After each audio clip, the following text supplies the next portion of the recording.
Hello people, j'espère que vous allez bien, je suis ravie de vous retrouver avec une nouvelle vidéo. Donc people, avant de commencer, n'oubliez pas de vous abonner pour voir la suite. Mouah.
Aujourd'hui, people, on va parler d'un sujet qui me touche énormément et sur lequel je suis en train de travailler ces dernières années.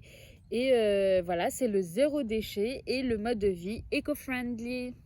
Je fais des petits efforts qui, en gros, peuvent changer quelque chose. Ce qui est sûr, c'est qu'il y a un changement majeur dans mes habitudes et ma routine de vie. Et comme on dit, chaque geste compte. Bon, je vais pas vous mentir et vous dire que j'ai pas de poubelle en plastique et que ma poubelle est uniquement organique. Mais ce que je peux vous dire, c'est que je jette beaucoup moins de plastique qu'avant et que j'en suis fière. Je vais vous parler de mes astuces people. En fait, premièrement, je deviens fan accro de tote bag ou ce qu'on appelle les sacs en coton. Ça me fait vraiment oublier les sacs en plastique dans ma vie quotidienne. Et voici ma collection de tote bags. Donc, je commence par la petite, c'est pour les fruits et légumes. Et ça, par exemple, je m'en sers comme un sac à main. Deuxièmement, je fais le tri de ma poubelle depuis une année à peu près. Et franchement, le fait de visualiser la quantité de plastique qu'on jette par semaine, ça choque énormément et ça pousse d'améliorer nos habitudes. Et c'est pas aussi compliqué de séparer nos déchets.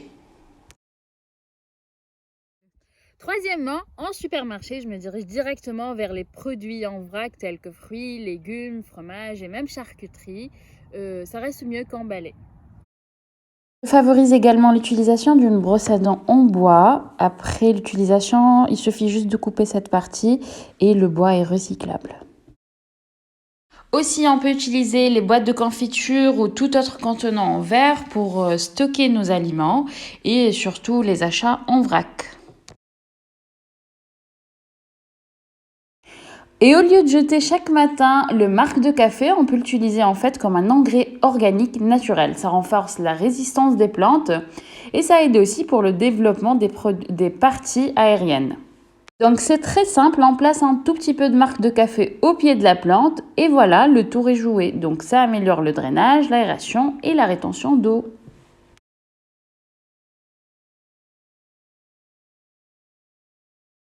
Dernier petit conseil people, surtout pour les fumeurs, il faut diminuer l'utilisation des briquets. C'est un produit très difficile à recycler et vous pouvez faire comme à l'ancienne avec des allumettes. Mais bon people, je sais qu'il y a des facteurs mis en jeu. Moi aussi j'habite dans une petite ville où il n'y a pas vraiment des produits alimentaires en vrac, tels que les pâtes, riz, les épices. Je ne peux pas les avoir en vrac. Donc aussi je sais que par exemple en Tunisie, il n'y a pas forcément les poubelles pour trier. Donc oui, je comprends, mais on va essayer d'améliorer pour sauver la planète. Voilà people, c'était mon petit coucou d'aujourd'hui. Je vous dis à la prochaine.